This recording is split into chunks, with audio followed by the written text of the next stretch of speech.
दोस्तों, consumer electronics की बात करें तो आज इंडिया में LG, सैमसंग और वर्लपूल जैसी फॉरेन कंपनीज रूल कर रही हैं। पर अगर हम 15-20 साल पीछे जाकर देखें तो उस टाइम मार्केट में एक इंडियन कंपनी का राज हुआ करता था जिसका नाम था वीडियोकॉन। वीडियोकॉन अपने कलर टीवी, वॉशिंग मशीन्स और एयर कंडीशनर्स के लिए जाना जाता था। लेकिन हैरानी की बात यह है कि जो कंपनी एक टाइम पे नंबर 1 पोजीशन पे थी वो आज एकदम से गायब कैसे हो गई। साथ ही जानेंगे कि कौन था वो शख्स जिसने इस कंपनी को इतना बड़ा बनाया और बाद में डुबाया भी। और ऐसा तो क्या ही हो गया कि जिस कंपनी के सिम कार्ड्स और DTH एक टाइम पे पूरे इंडिया में बिकते थे, आज उसका कंप्लीट डाउनफॉल हो चुका है। तो ये सब कुछ हम डिटेल में जानने वाले हैं।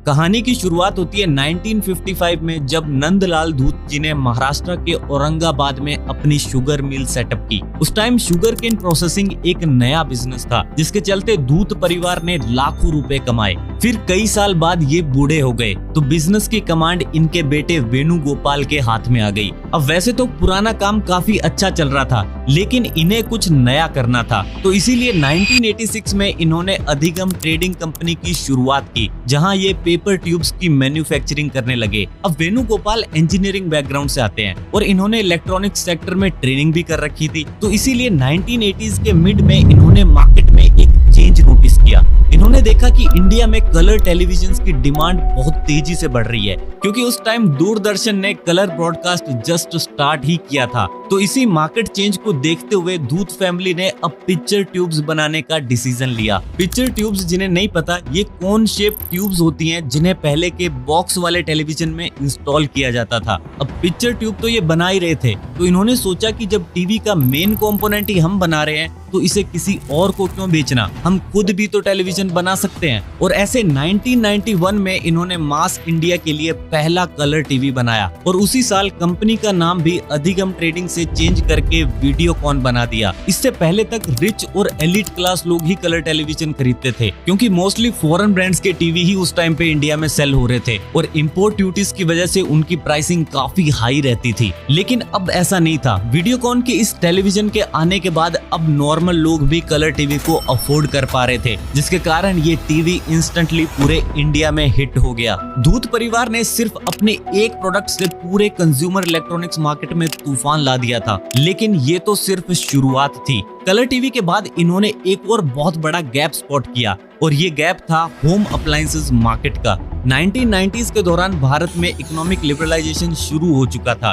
जिसके कारण फॉरेन ब्रांड्स की एंट्री बढ़ रही थी और डेली नए नए प्रोडक्ट्स भी लॉन्च हो रहे थे। बट इसी चीज का वीडियोकॉन को फायदा मिलने वाला था। देखो, फॉरेन ब्रांड्स उस टाइम हर सेक्टर में एक्सपेंसिव थे और इसी वजह से मार्केट को एक अफोर्डेबल और रिलायबल इंडियन ब्रांड चाहिए था। साथ ही उस टाइम ज्यादातर फैमिलीज अर्बनाइजेशन की तरफ जा रही थी, जिसके कारण किचन एंड होम अप्लायंसेस की डिमांड भी रैपिडली बढ़ रही थी। अब अच्छी बात ये थी कि 1991 के इकोनॉमिक रिफॉर्म्स के बाद गवर्नमेंट ने मैन्युफैक्चरिंग इंडस्ट्री को सपोर्ट करना स्टार्ट कर दिया और इसका वीडियोकॉन को फुल एडवांटेज मिला। 1995 के आसपास वीडियोकॉन ने होम अप्लायंसेस मार्केट में काफी तगड़ा एक्सपेंशन किया और बहुत सारे नए नए प्रोडक्ट्स लॉन्च किए। सबसे पहले इन्होंने रेफ्रिजरेटर्स मार्केट पे फोकस किया। यहाँ ये कैलविनेटर और गोदरेज को टक्कर देना चाहते थे, इसीलिए इन्होंने फ्रोस्ट फ्री और डायरेक्ट कूल रेफ्रिजरेटर्स लॉन्च किए जो इंडियन क्लाइमेट के हिसाब से डिजाइन किए गए थे। साथ ही अफोर्डेबल प्राइसिंग और फाइनेंसिंग ऑप्शंस भी दिए ताकि मिडिल क्लास भी अफोर्ड कर सके। अब रेफ्रिजरेटर्स के बाद इन्होंने फोकस किया वॉशिंग मशीन्स पर। उस टाइम इंडियन मार्केट में सेमी ऑटोमेटिक वॉशिंग मशीन्स की डिमांड थी और जो कंपनी ये बना रही थी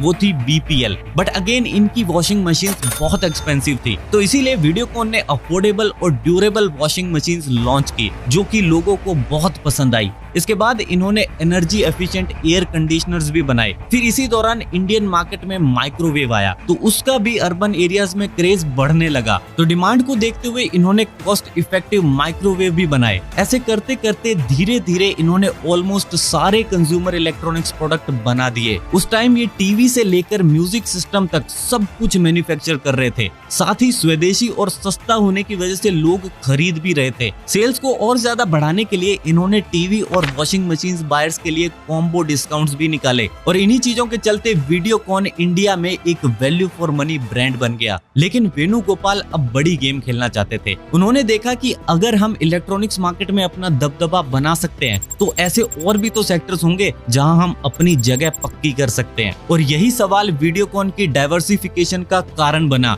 और बाद में बर्बादी का भी। 1990s और 2000s के दौरान इंडिया और ग्लोबली भी एनर्जी की डिमांड बढ़ रही थी, तो इसी अपॉर्चुनिटी को देखते हुए इन्होंने पावर एंड एनर्जी सेक्टर में एंट्री ली। फिर कुछ टाइम बाद क्रूड ऑयल के प्राइसेस भी हाई जा रहे थे और उस टाइम भारत सरकार की न्यू एक्सप्लोरेशन लाइसेंसिंग पॉलिसी भी आई थी जो प्राइवेट प्लेयर्स को ऑयल एंड गैस सेक्टर में एंटर होने की परमिशन दे रही थी। तो इसी वजह से वीडियोकॉन ने ऑयल एंड गैस में भी भारी इन्वेस्टमेंट कर दी। इसके बाद 2007-8 में इन्होंने देखा कि भारत का टेलीकॉम सेक्टर बहुत तेजी से ग्रो हो रहा है और मोबाइल यूजर्स भी लगातार बढ़ते जा रहे हैं। ऐसे में एयरटेल, रिलायंस, टाटा और आइडिया जैसे प्लेयर्स मार्केट में अग्रेसिवली ग्रो कर रहे थे। तो इन सब को देखते हुए वेणुगोपाल जी ने टेलीकॉम सेक्टर में एंटर होने का मन बना लिया। 2008 में डिपार्टमेंट ऑफ टेलीकम्युनिकेशंस ने वीडियोकॉन को 2G टेलीकॉम लाइसेंस और स्पेक्ट्रम एलोकेट किया। वीडियोकॉन ने नेटवर्क इंफ्रास्ट्रक्चर के लिए ग्लोबल टेलीकॉम वेंडर्स के साथ टाई अप किया और कई शहरों में टावर्स इंस्टॉल करवाए। इसके अलावा ब्रांडिंग और मार्केटिंग कैंपेन्स पर भी हैवी इन्वेस्टमेंट्स की। फाइनली 2009 में इन्होंने अपनी टेलीकॉम सर्विस का ट्रायल लॉन्च किया। पहले कुछ सिटीज में लिमिटेड सर्विसेज दी गई, लेकिन धीरे धीरे ये हरियाणा, पंजाब, गुजरात और MP जैसे स्टेट्स में एक्सपेंड करते चले गए। इसके अलावा लो कॉस्ट प्लान्स और अट्रैक्टिव प्रीपेड ऑफर्स के चलते इनके सिम कार्ड्स फटाफट बिकने लगे। टेलीकॉम के बाद अब वीडियोकॉन DTH यानी डायरेक्ट टू होम सर्विसेज में एंटर होना चाहता था। 2009 के दौरान इंडिया में केबल टीवी पेनिट्रेशन काफी बिखरा हुआ था और लोग केबल ऑपरेटर्स की पुअर सर्विस और हाई प्राइसिंग की वजह से काफी परेशान थे, जिसके कारण DTH सर्विसेज की डिमांड बहुत तेजी से बढ़ रही थी। तो इस अपॉर्चुनिटी को देखते हुए इन्होंने 2009 में वीडियोकॉन D2H नाम से अपनी DTH सर्विसेज लॉन्च कर दी। इन्होंने सेट टॉप बॉक्सेस भी खुद ही मैन्युफैक्चर किए ताकि कॉस्ट कंट्रोल हो सके। साथ ही ये इंडिया की पहली कंपनी थी जिन्होंने 4K ultra HD services launch की। इसके अलावा मल्टीपल चैनल पैक्स और रीजनल कंटेंट के ऑप्शंस भी दिए ताकि हर रीजन का कस्टमर टारगेट हो सके। इनकी इन्हीं स्ट्रेटजीज के चलते 2015 तक वीडियोकॉन D2H ने मार्केट में अपनी स्ट्रॉन्ग प्रेजेंस बना ली। इनका कस्टमर बेस 30 मिलियन यूजर्स तक पहुंच गया और देखते ही देखते इनका नाम इंडिया के टॉप 5 ऑपरेटर्स में आने लगा। लेकिन वेणुगोपाल यहाँ भी नहीं रुके। 2010 और 11 के टाइम इंडिया में रिटेल इंडस्ट्री भी बूम पर थी। इसमें रिलायंस रिटेल, क्रोमा और बिग बाजार जैसे ब्रांड्स मार्केट कैप्चर कर रहे थे। तो इसी ट्रेंड को देखते हुए वीडियोकॉन ने भी अपना खुद का इलेक्ट्रॉनिक्स रिटेल चेन लॉन्च करने का फैसला किया। इन्होंने अपने रिटेल बिजनेस का नाम रखा नेक्स्ट रिटेल। साथ ही across India 500 plus stores open किए, जिसमें टीवीज, रेफ्रिजरेटर्स, मोबाइल्स और लैपटॉप्स जैसी चीजें रखी गई। स्मॉल सिटीज और टाउन्स में भी एक्सपेंशन किया गया ताकि मास मार्केट कवर हो सके। यानी देखते ही देखते कुछ ही सालों में वीडियोकॉन हर जगह पहुंच चुका था। ये शाहरुख खान से एड्स करवा रहे थे, आईफा जैसे शोज प्रेजेंट कर रहे थे और यहाँ तक कि IPL टीम को भी स्पॉन्सर कर रहे थे।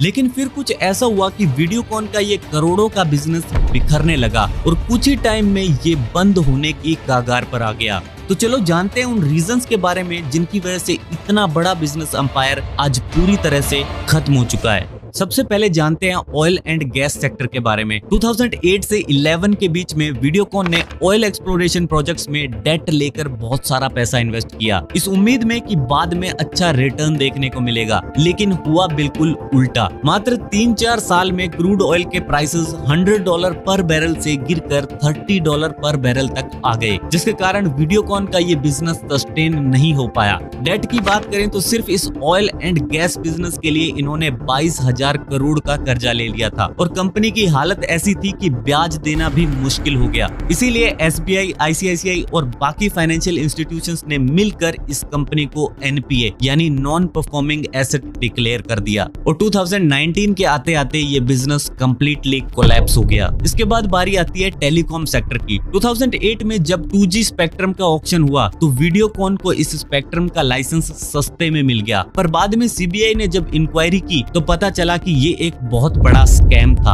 असल में कोई ऑक्शन हुआ ही नहीं था, सिंपली सिर्फ बड़े प्लेयर्स को ही लाइसेंस इशू किए गए थे। और जब इस स्कैम का पता चला तो सुप्रीम कोर्ट ने वीडियोकॉन के साथ साथ 121 कंपनीज के लाइसेंसेस को कैंसिल कर दिया, जिनमें एयरसेल भी शामिल थी। यानी वीडियोकॉन ने लाइसेंस को खरीदने में जो पैसे लगाए वो भी गए और खरीदा हुआ लाइसेंस भी गया, और अब वापस लाइसेंस लेने के लिए इनके पास पैसे नहीं थे। इसीलिए मार्केट इशू के चलते इन्होंने अपना बचा हुआ बिजनेस भी एयरटेल को बेच दिया। नेक्स्ट है डीटीएच सेक्टर। शुरू में तो वीडियोकॉन D2H ने बहुत अच्छा परफॉर्म किया, लेकिन धीरे धीरे टाटा स्काई और डिश टीवी इनकी मार्केट छीनने लगे, क्योंकि उनकी प्राइसिंग और सर्विसेज दोनों ही वीडियोकॉन से बेटर हो चुकी थी, जिसके कारण लोग भी उन ऑपरेटर्स की तरफ शिफ्ट हो गए। इसके अलावा 2016 में इंटरनेट यूजर्स भी तेजी से बढ़ने लगे, जिसके चलते डीटीएच का कस्टमर बेस वैसे ही गिर गया, और जब बिजनेस फायदा ही नहीं दे रहा था तो उसे रख के भी क्या करते। इसीलिए 2018 में वीडियोकॉन D2H और डिश टीवी को मर्ज कर दिया गया। इसके बाद इनके रिटेल स्टोर्स की बात करें तो वो शुरू से ही कुछ खास परफॉर्म नहीं कर रहे थे, और जो थोड़ा बहुत बिजनेस था वो भी फ्लिपकार्ट और अमेज़न की वजह से खत्म हो गया।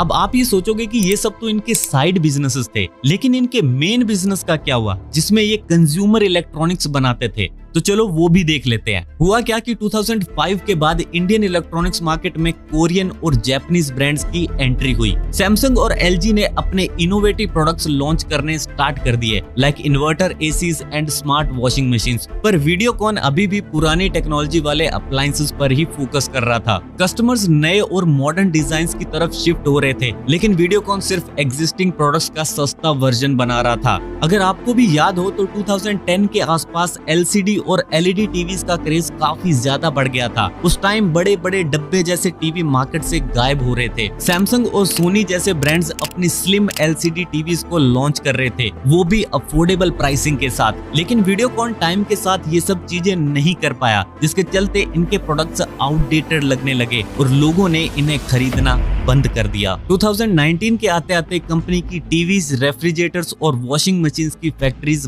बंद होने लगी, और फाइनली 2021 में वेदांता ग्रुप ने इसे ओनली 2962 करोड़ में एक्वायर कर लिया। आज भी आपको वीडियोकॉन के कुछ प्रोडक्ट्स शायद देखने को मिल जाएंगे, पर आज ये सिर्फ एक नाम है जो किसी जमाने में $1 बिलियन ब्रांड हुआ करता था। कमेंट में बताओ आपके घर में वीडियोकॉन का कौन सा प्रोडक्ट हुआ करता था। तो आज इंडिया में एलजी, सैमसंग और वर्लपूल जैसी फॉरेन कंपनीज रूल कर रही है, पर अगर हम 15-20 साल पीछे